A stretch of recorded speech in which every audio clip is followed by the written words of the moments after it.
dans le bouclier de la foi aujourd'hui. Alléluia, alléluia. Gloire au Seigneur. Alléluia, alléluia. Le bouclier de la foi. Éphésiens 6, 16. Le bouclier de la foi.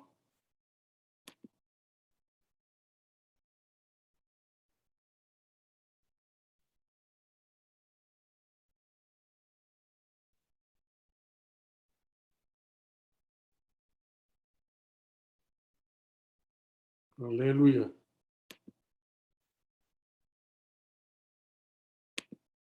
Amen, amen, amen.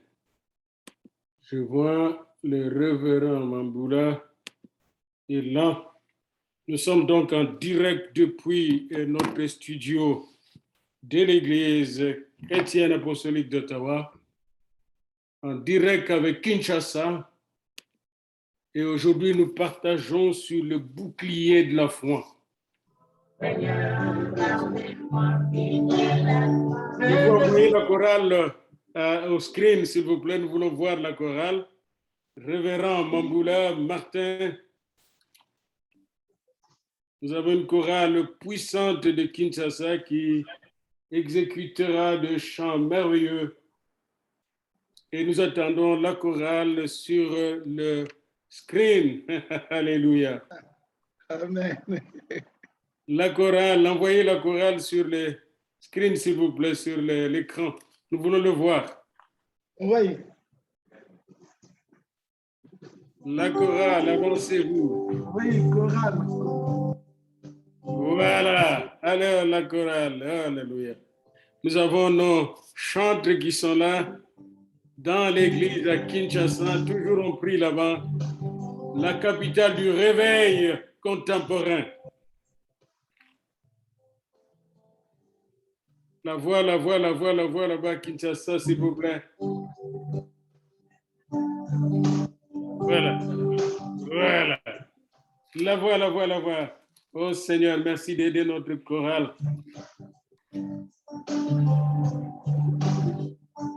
Alléluia.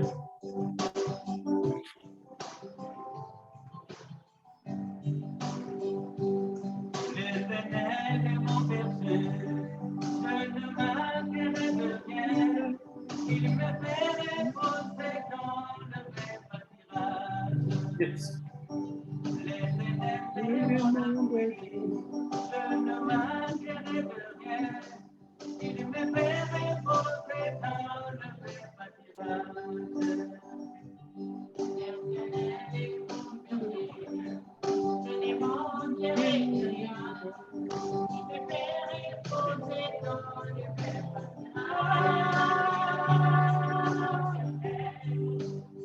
Alléluia. Nous sommes en direct au Facebook via DRVA et au Zoom.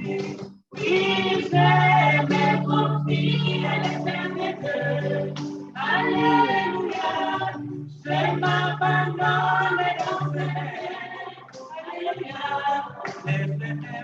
Mon berger. Il me fait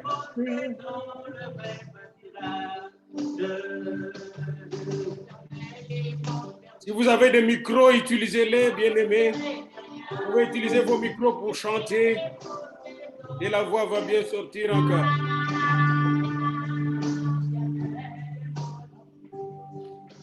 Je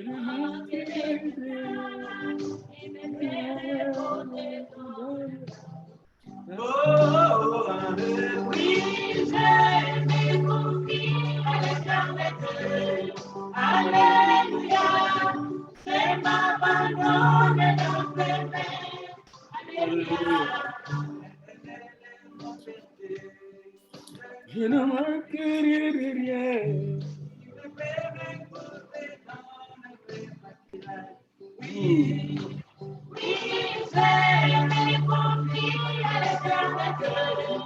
Alléluia, je m'abandonne dans ses mains. Alléluia.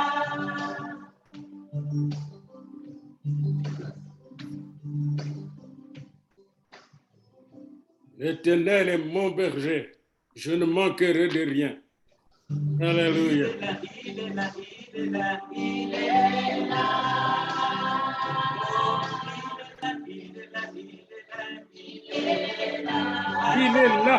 il est là.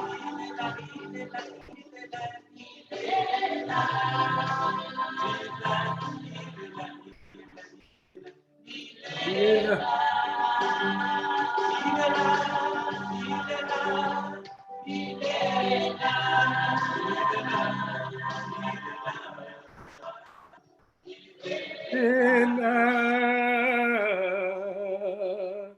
Oh, il est là, c'est vrai, bien-aimé. Il est vraiment là. Le Seigneur, notre bon berger est là. Il est là, il est là, il est là. Oh, alléluia. Bon, pasteur Mbamboula, il faut être là juste à côté de la chorale pour essayer, n'est-ce pas, de continuer à co-animer avec nous. Je vois pasteur Ouakou qui entre en ligne. Ça sera du feu dans cette émission. Vous pouvez être juste à côté de votre chorale, ce serait bon. Parce que ça donne un bon quoi là. Est-ce qu'ils ont des micros? Les autres, ils peuvent chanter avec leur micro, la chorale. Ils avaient peur de le mettre, mais je pense qu'ils peuvent le mettre. Oui, et ils peuvent même être à côté de vous là, juste à côté de vous, parce que ça donne une belle image, une belle présentation, voyez-vous. Salut, pasteur Louakou. Et puis, dans l'entretemps, Papa Mamboula, pouvez-vous présenter votre chorale un à un? Chacun d'eux peut se présenter, s'il vous plaît. Nous voulons le présenter. Comme ça, on va commencer. Pasteur Louakou, bienvenue à cette émission spéciale que nous voulons de plus en plus faire avec vous au moins une fois la semaine en direct d'Ottawa. Merci beaucoup, professeur, d'avoir pensé à nous pour cette réunion. Ici, c'est le pasteur qui intervient, ce n'est pas le professeur, c'est le bishop, pasteur, le serviteur de Dieu. Merci, pasteur. Le professeur est resté dans l'auditoire. Merci beaucoup, mon révérend pasteur. Amen, amen. A bishop, the Church of God International. Alléluia. Okay, gloire à Dieu. Alléluia. Depuis 2013, on était ordonné bishop de Church of God à Toronto pour tout the Church of God dans le monde. Gloire à Dieu. Gloire à Dieu. On fait un travail merveilleux ici. Nous sommes dans la ville d'Ottawa avec la communauté francophone et anglophone qui est avec nous ici, le district d'Ottawa. Alors, nous voulons présenter d'abord ceux qui nous chantent les cantiques du Seigneur. Présentez-vous un à un, le pianiste, nos trois chantres. Présentez-vous, s'il vous plaît, un à un. Nous voulons vous entendre. Qui êtes-vous? Oui. Merci, je suis le frère Shilomala Maboti. Amen. Le pianiste. Ça c'est beau. Ça, il faut jouer ça comme ça. Ça sonne bien. Et la deuxième personne? Je suis frère Jeff Moukoko, je suis chanteur à l'église. Ah, bien, à Moukoko. If they are still people says that Jesus is still on the cross, but for me, I know very well. Hallelujah. Hallelujah. Maman a vu son blue kuna. Moi c'est la sœur Hortense. Hortense Massiamba, je suis chanteuse.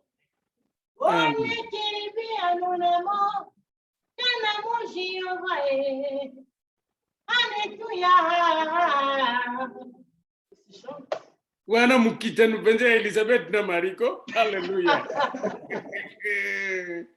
Gloire à Dieu. Mamuna biso wana nasuka kuna.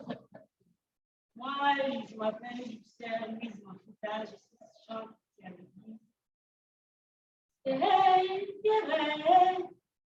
Qui connaît mon âme, pourquoi mon Dieu? Qui connaît la sincérité de mon cœur? Qui connaît la valeur que j'accorde à ta parole?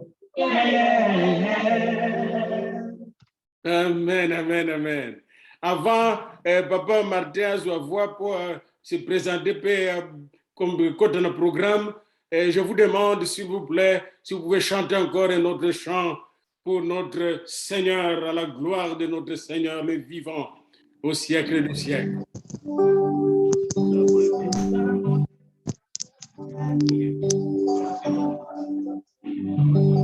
Encore grand merci au révérend Martin qui nous a permis d'être connectés à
au Seigneur fidèle.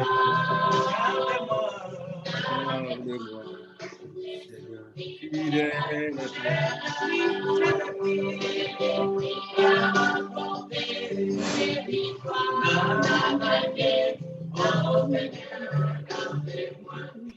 Seigneur fidèle. Il est là au Zoom, il est là au YouTube, il est là au Facebook, il est là partout où il va se réunir en son nom. Il est l'omniprésent, l'omniscient. Alléluia. Le Dieu d'amour et de miséricorde, lent à la colère, riche en bonté. Alléluia.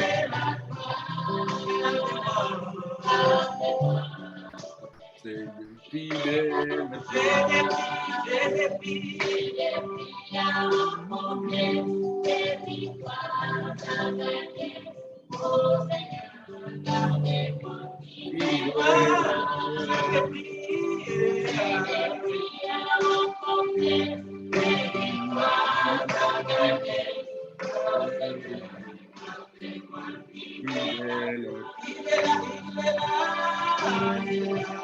Oh Seigneur fidèle. Seigneur fidèle. Amen, amen. Merci Seigneur pour ces belles voix qui montent vers toi et qui sont accueillis par tes anges puissants pour te présenter notre offrande d'aujourd'hui, l'offrande d'honneur, le parfait de bonheur de toutes les prières des enfants de Dieu. Et leur chant monte toujours vers ce trône-là qui est détaillé dans Apocalypse 4, où est assis l'ancien des âges, l'invisible mais omniprésent, le Tout-Puissant. Nous co-animons, et c'est spécial avec le révérend Martin Mamboula.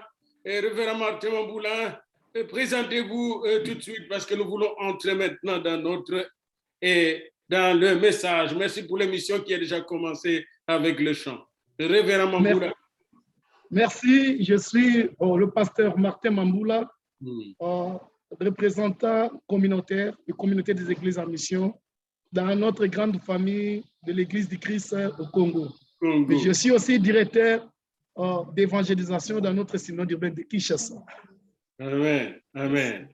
Et bientôt, ce samedi, il va être nommé à un poste de responsabilité pour l'Université de développement international. Alors, le caméraman a rangé bien l'image du pasteur Mamboula et bien arrangé sa tête pour que sa tête ne soit pas coupée. Bien-aimés, aujourd'hui, dans le Seigneur, dans les quelques minutes qu'il nous donne, nous voulons méditer sur un thème important, très important, le bouclier de la foi. Et avant d'aller plus loin, je veux dire que le but, c'est de monter un bouclier de la foi, un bouclier de prière dans le monde entier. Ce monde qui est très malade, dans le monde entier. Quand vous parlez de virus, là, n'est-ce pas, de Covid, on ne sait pas si c'était monté par un malin génie dans des laboratoires et que ce même malin génie est en train de fabriquer encore d'autres choses. Il y a beaucoup de choses qui ne vont pas dans le monde. Dans ce monde, les hommes se disent maintenant en Occident, le jour au lendemain, moi je ne suis plus un homme, je suis une femme. Ou moi je ne suis plus une femme, je suis un homme. Dans ce monde, et des gens intelligents du point de vue de l'intelligence humaine, mais qui sont devenus fous du point de vue de la sagesse et de l'intelligence de Dieu. C'est là que vous devez être sans complexe, parce que le Seigneur veut susciter une armée depuis l'Afrique, depuis l'Asie, pour toucher le monde entier. Nous devons être sans complexe et ne plus limiter l'évangile seulement aux Noirs, comme quand nous étions dans ma ville natale, l'évangélisation même des missionnaires était limitée aux Noirs, tandis que tous les Blancs, les Portugais, les Belges étaient tous de non-atteints. On les avait oubliés dans chaque ville et dans l'époque coloniale. Maintenant, nous n'oublions plus personne. Christ pour tous, tous pour Christ.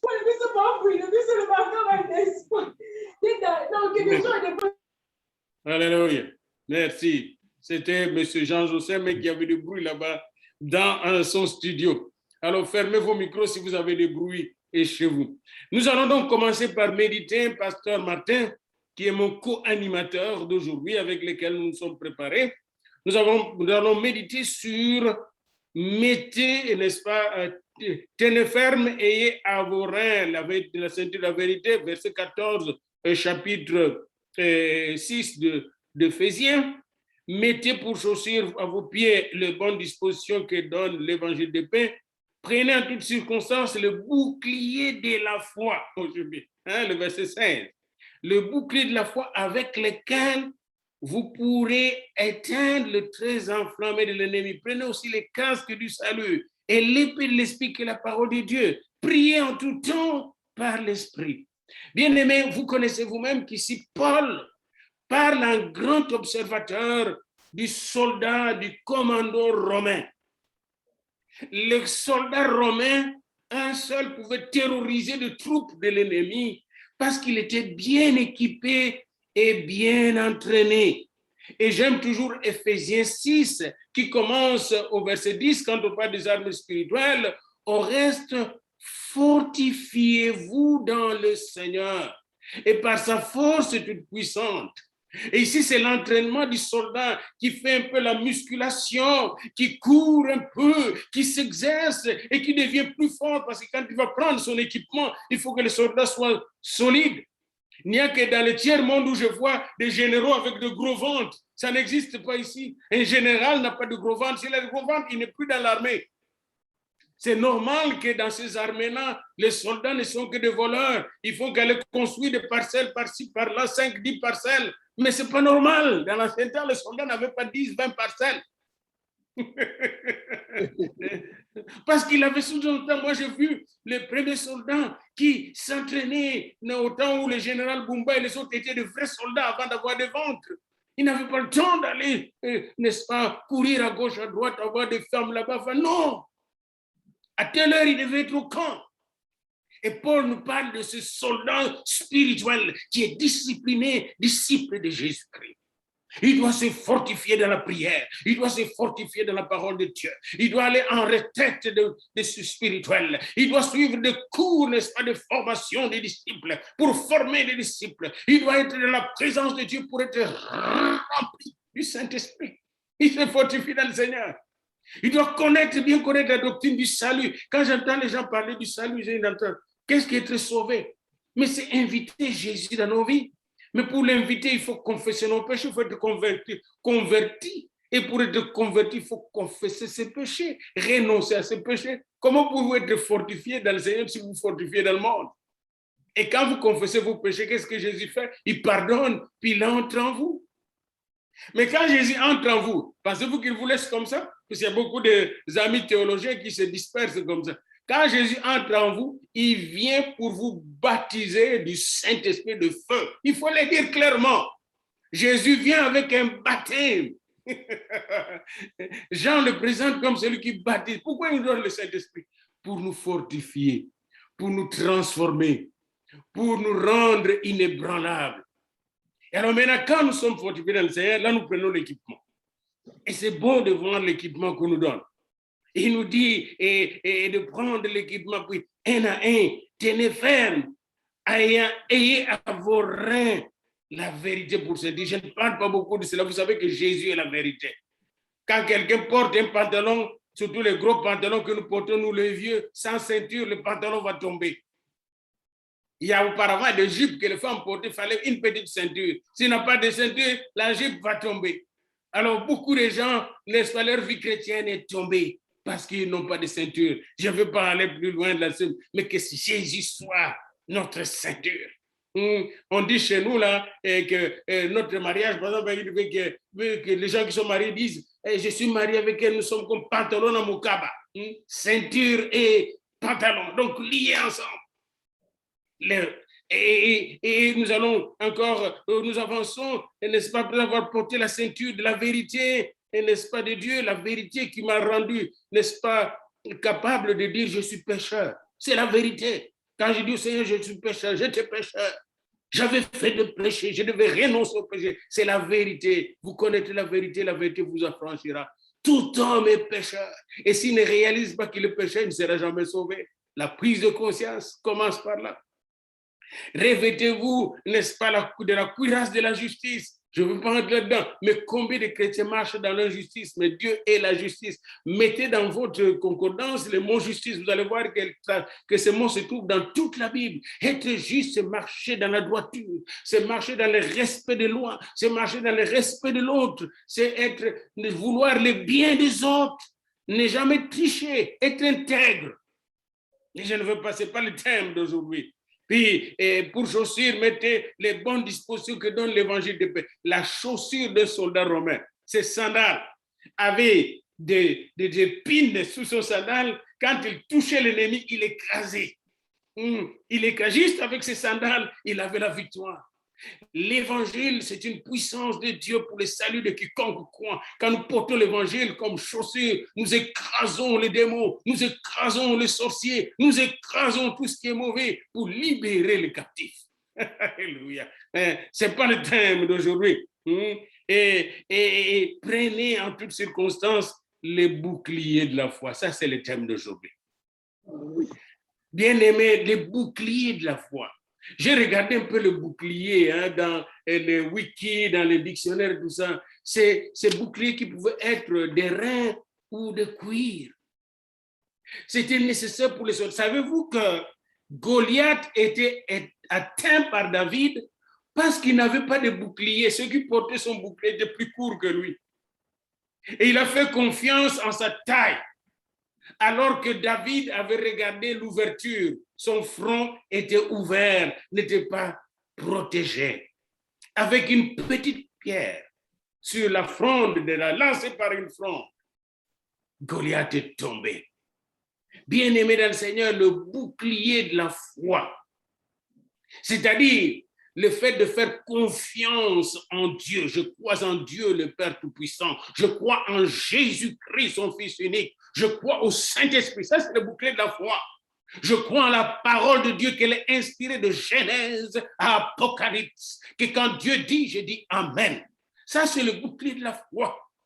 Je crois que l'Église a été créée par Jésus-Christ et qu'il a dit, je bâtirai mon Église et les portes du séjour ne prévaudront pas contre elle. Ça, c'est le bouclier de la foi, les portes du séjour des morts. Et Satan ne prévaudront pas contre l'Église de Dieu. Ça, c'est le bouclier de la foi.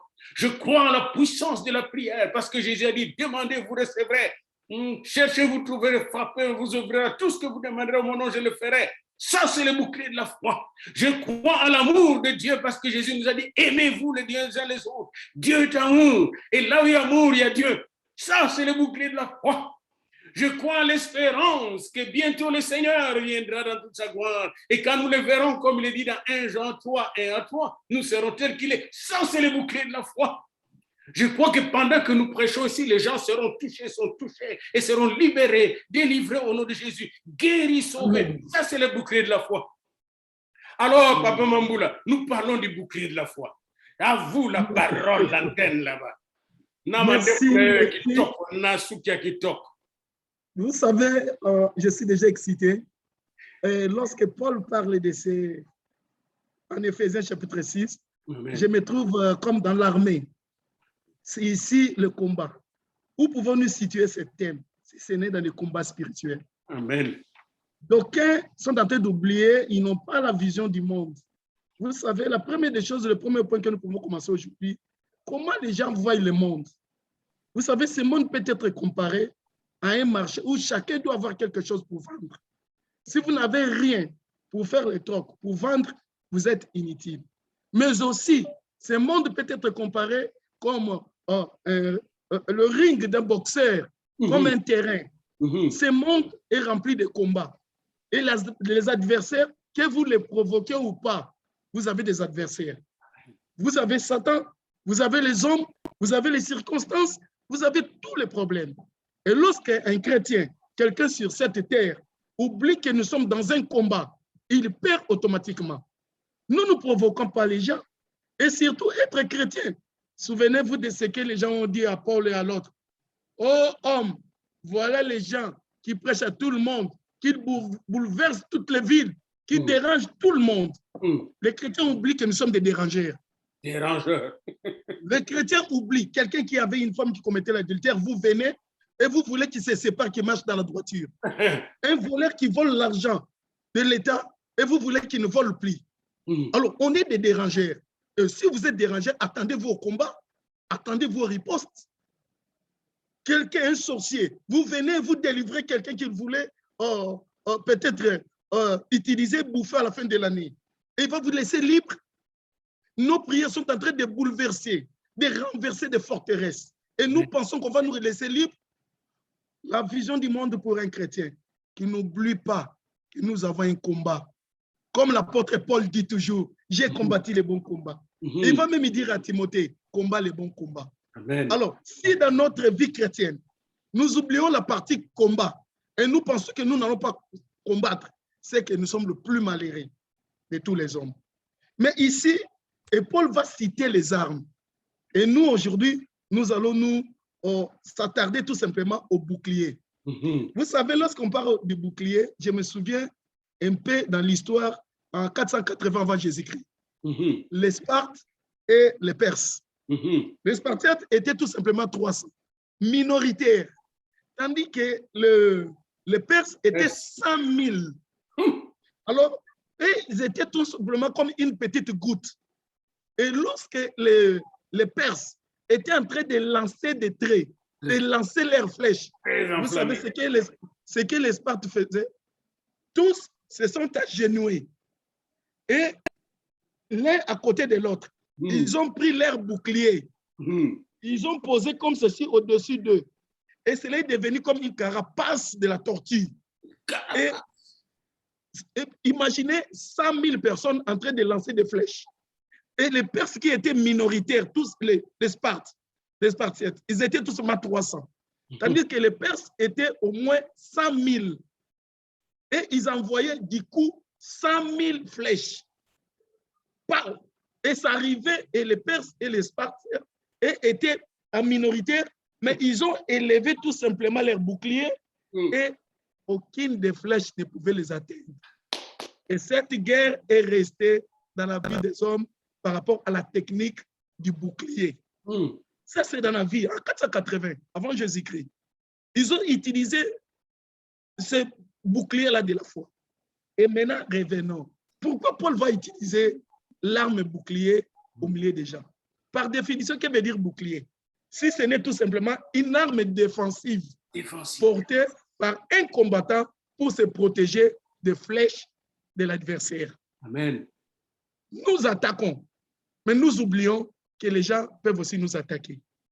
Nous sommes dans un combat. Provoqué ou pas, cherché ou pas, on nous attaque. Et vous connaissez les flèches de l'ennemi? Ce sont les doutes qui nous arrivent. Les flèches de l'ennemi, c'est la maladie qui nous attaque.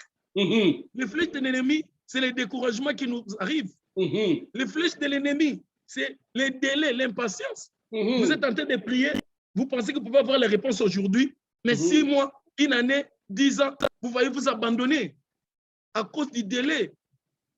Le flèche de l'ennemi, c'est le désespoir qui nous arrive. Yes. Nous avons plusieurs sortes de flèches qui nous arrivent. Ça peut arriver tout simplement par l'ennemi. Ça peut arriver par nos faux frères qui sont entre nous. Ça peut arriver par des circonstances qui arrivent, voulues ou pas. Nous sommes dans un combat. Nous pourrons dire comme à la fin, comme Paul avait dit, j'ai combattu les bons combats. Le bon combat. J'ai achevé ma course. Et la couronne maintenant m'est réservée. Alléluia. Et si nous oublions, ça c'est la première des choses. Je commence d'abord par la vision du monde. Savoir que ce monde, c'est comme un grand marché. Si vous n'avez rien à vendre, on ne vous achèterait pas.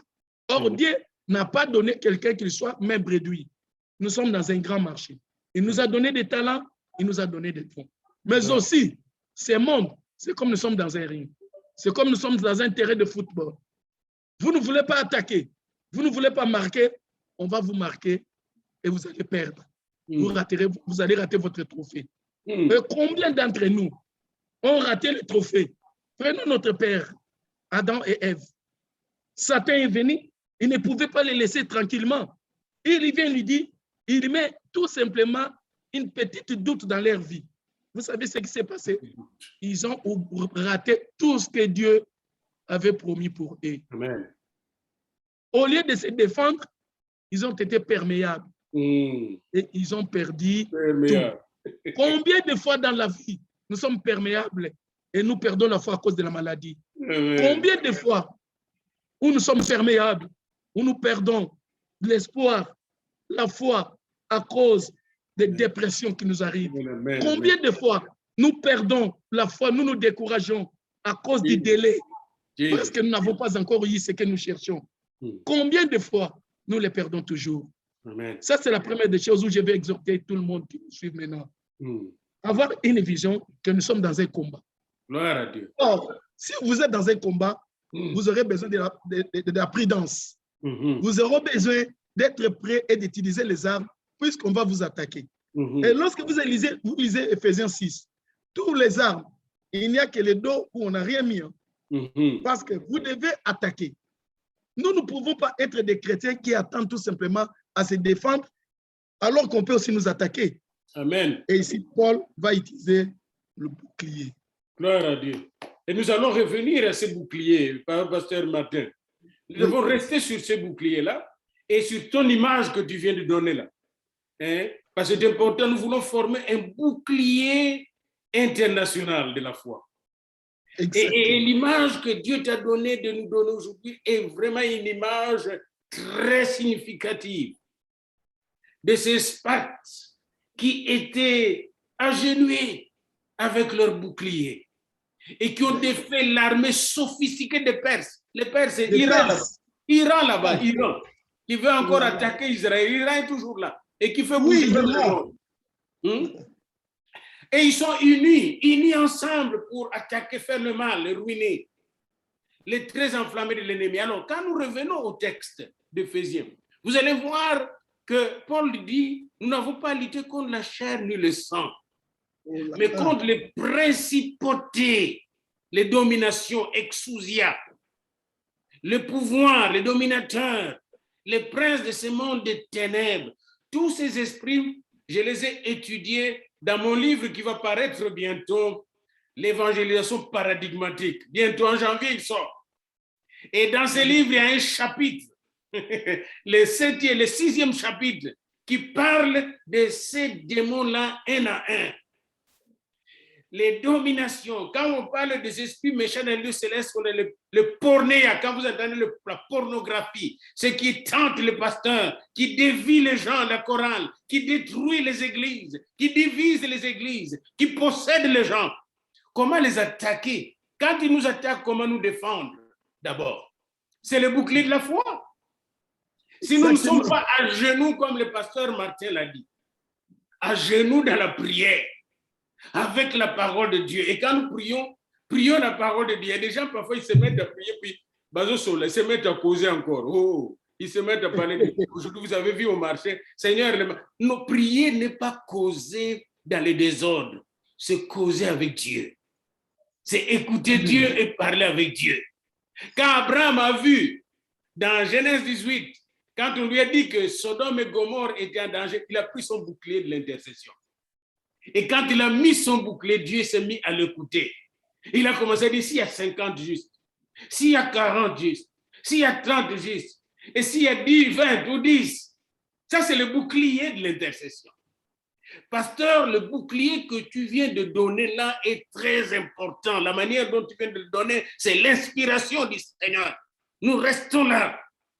Nous devons construire des églises où il y a des boucliers, Le bouclier de la langue qui ne critique pas, qui ne parle pas dans le désordre, devient un bouclier. La langue qui bénit le pasteur, qui bénit son pasteur. J'ai vu dans le ministère pastoral que les gens avaient l'habitude de parler contre les enfants du pasteur, contre les petits-enfants du pasteur. Ils étaient jaloux. Et ils n'aimaient pas que les enfants du pasteur entrent dans le ministère. Bon, vous voulez qu'ils aillent dans le monde?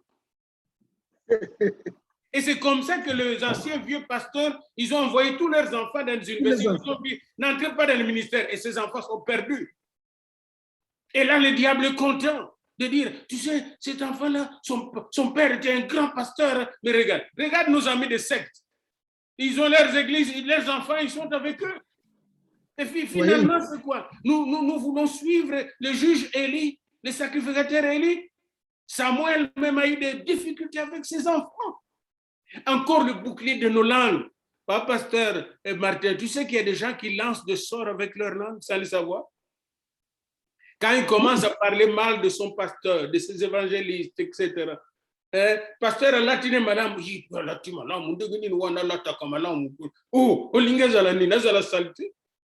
Jésus, quand il est décédé, Jésus, il avait une tunique multicolore. Vous connaissez combien coûtait cette tunique multicolore? Tous les frères se sont précipités sur ses habits. Jésus avait de beaux habits. Les gens ne savent pas ça. Hein? Mais allez lire les Écritures. Ils se sont divisés ses habits. Autrement dit, et quand vous allez le pharisien, il parlait toujours contre Jésus, il lançait des sorts. Il lançait des sorts jusqu'à le tuer. Mais malheureusement pour eux, en le tuant, ils ont tué le diable. Parce que Jésus, quand il est mort, il a défait les démons, les diables, Satan, sa croix, il a dépouillé les dominations des autorités. Les boucliers de la foi. Parce que vous pouvez avoir l'épée. Si les Spartes avaient commencé à s'engager avec leurs épées, ils allaient tous être décimés. S'ils avaient commencé à lancer leurs flèches dans le désordre, ils allaient tous être décimés. Mais ils ont d'abord utilisé le bouclier de la foi. Le bouclier, bien aimé. C'est quelle image historique que le pasteur est allé chercher? Le bouclier de l'amour. C'est toujours le bouclier de la foi. L'amour les uns les autres. Le pasteur a parlé du dos. Vous avez parlé du dos. Je reviens juste à ce que mon collègue a dit là. Les dos, quand je suis en train de prêcher, si mon dos est vide, mais il y a quelqu'un là, il y a les anges de Dieu. Il y a aussi les prières de saints. Avant de venir ici, j'ai des gens qui prient dans notre église locale, qui connaissent qu'il y a ce ministère aujourd'hui. Le pasteur Mamboula a la même chose et tous nos pasteurs. Le bouclier de l'amour. Le bouclier de l'amour va amener le bouclier de la foi.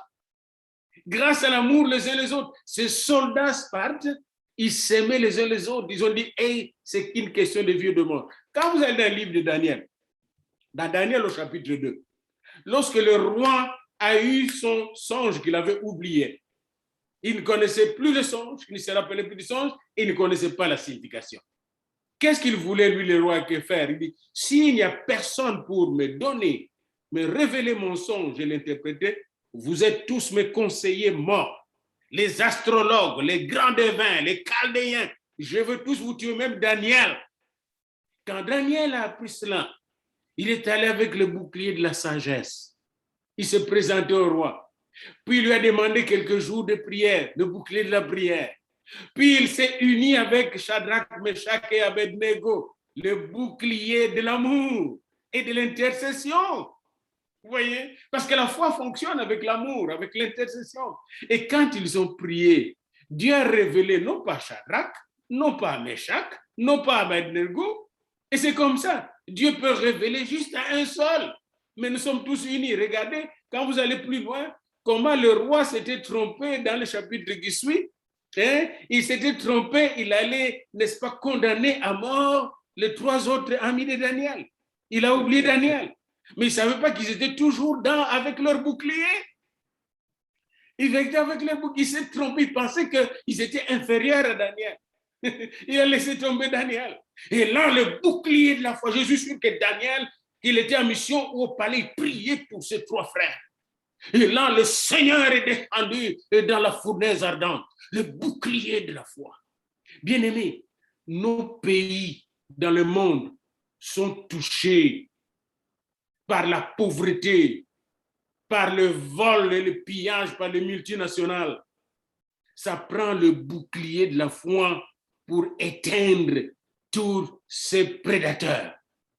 Le bouclier de la foi, c'est là que Pasteur Martin, un des buts de notre, quoi, il nous reste encore 5 minutes, un des buts de notre émission ici que nous commençons avec vous, c'est établir le bouclier partout au Cameroun. Nous avons des gens qui vont suivre ici, en Côte d'Ivoire, ici au Canada, en France, au Brésil, aux États-Unis.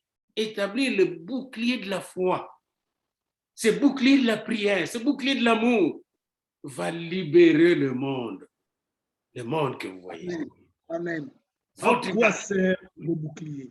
Vous voyez, en lisant ces textes, vous voyez directement, dès que Paul parle de bouclier, il dit pourquoi on va utiliser le bouclier de la foi. Il dit que pour éteindre les traits enflammés du diable.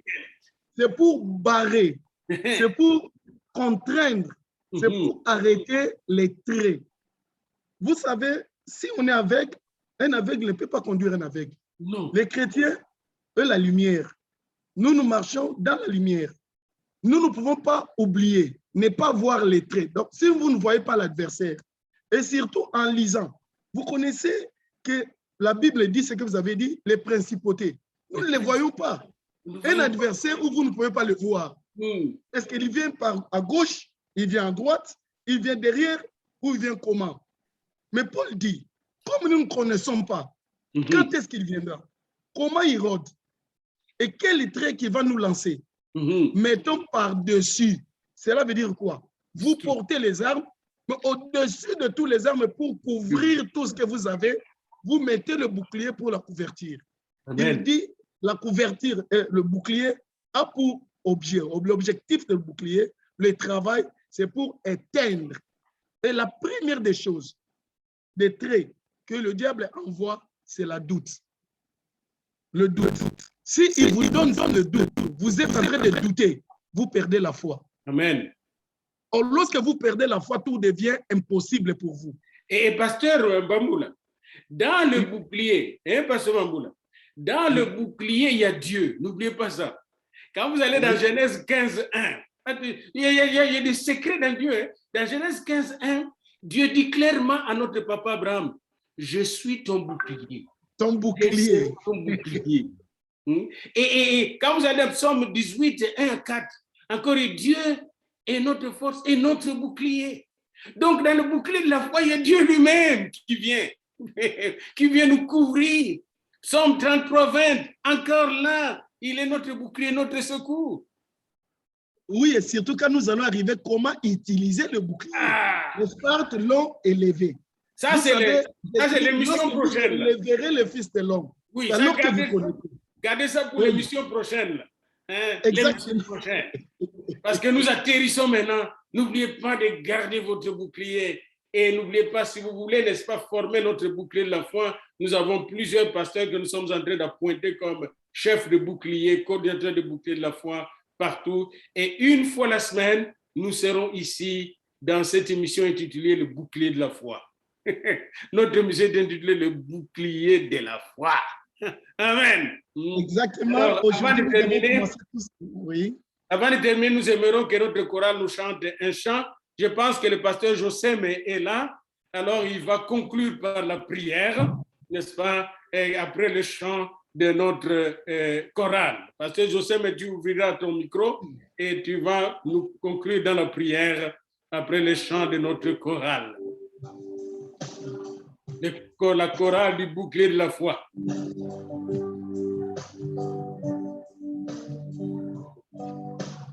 Dans l'entretemps passé, José, mais tu te prépares dans la prière pour conclure cette prédication sur le bouclier.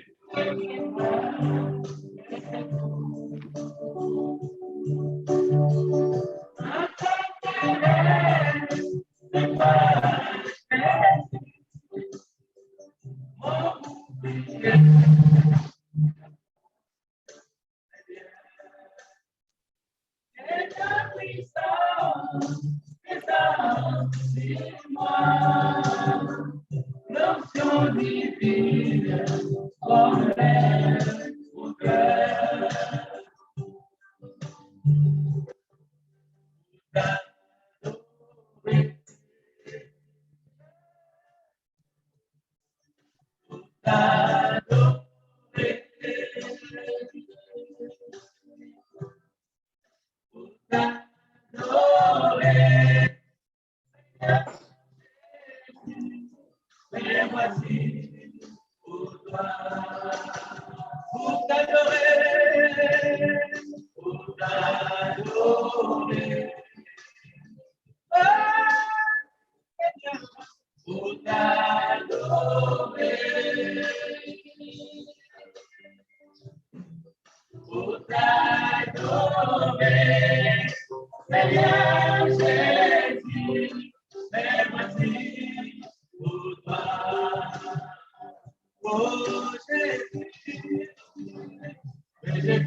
Alléluia.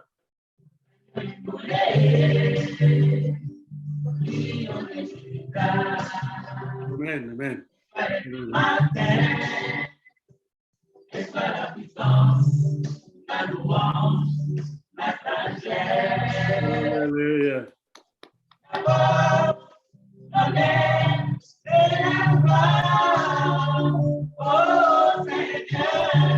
Pasteur José, prépare-toi pour la prière maintenant. Alléluia. Nous atterrissons. Oui. Alléluia. La prière. Oui, Seigneur notre Dieu. Tu es le Dieu grand. Tu es le Dieu vivant et puissant. Par ta grâce, Seigneur notre Dieu, tu nous as réunis chacun là où il se trouve. Et tu as voulu, Seigneur, par cette émission sur les boucliers de la foi, que nous puissions comprendre cet élément très important pour la vie chrétienne, pour que nous marchions sur cette terre selon l'appel et le ministère que nous avons reçu de notre Dieu. Dieu Tout-Puissant, merci Seigneur. Merci pour cette historique que tu nous as donné entre les Spartes et les Perses. Et tu nous as montré que le bouclier a une grande importance. Amen. Dans la vie du chrétien, du serviteur de Dieu, dans son ministère. Il ne peut pas se passer du bouclier. Amen. Et tu nous as démontré aussi, Seigneur notre Dieu, que ce bouclier, c'est Dieu lui-même. Alléluia. Dieu lui-même qui vient. Il vient dans sa force, dans sa puissance, afin de contrecarrer toutes les actions de l'ennemi, visibles ou invisibles. Ô Dieu Père, nous nous remettons à toi, Seigneur, et nous croyons en ce jour que tu nous as parlé profondément. Merci, Seigneur notre Dieu, pour tes serviteurs que tu as utilisés, Seigneur, au travers de cette émission pour que nous puissions bénéficier, Seigneur notre Dieu, de cette formation et de ces enseignements très profonds. Pour ton serviteur, le pasteur Diafula, ainsi que ton serviteur Mamboula Martin, ô Dieu Tout-Puissant, que tu les bénisses encore et bénis aussi, Seigneur notre Dieu, tous ceux qui ont prié, qui ont préparé, Seigneur, cette rencontre afin que nous puissions continuer avec toi. Que ta paix, ô Dieu, puisse nous inonder, que tes grâces se répandent sur nous et que la réunion prochaine, Seigneur notre Dieu, que tu puisses, Seigneur, doter chacun de nous de tout ce dont nous avons besoin pour apprendre, pour recevoir et pour transmettre. Au nom de Christ Jésus. Amen. C'était le bouclier divin depuis Ottawa et Kinshasa. Et vendredi prochain, nous serons aussi avec le bien-aimé du Cameroun et de la Côte d'Ivoire et du Canada dans le bouclier divin. Et aujourd'hui, le bouclier de la foi. Et n'oubliez pas, il y avait encore d'autres enseignements qui étaient en train de cacher ou de sortir. Vous avez entendu le pasteur Mamboula commencer à sauter sur le bouclier encore. Le bouclier est là. Le bouclier arrive. Tenez-vous ferme et prenez soin de tenir votre bouclier pour éteindre les traits enflammés de l'ennemi. À bientôt, vendredi prochain, à la même heure, le bouclier divin. Amen. Si.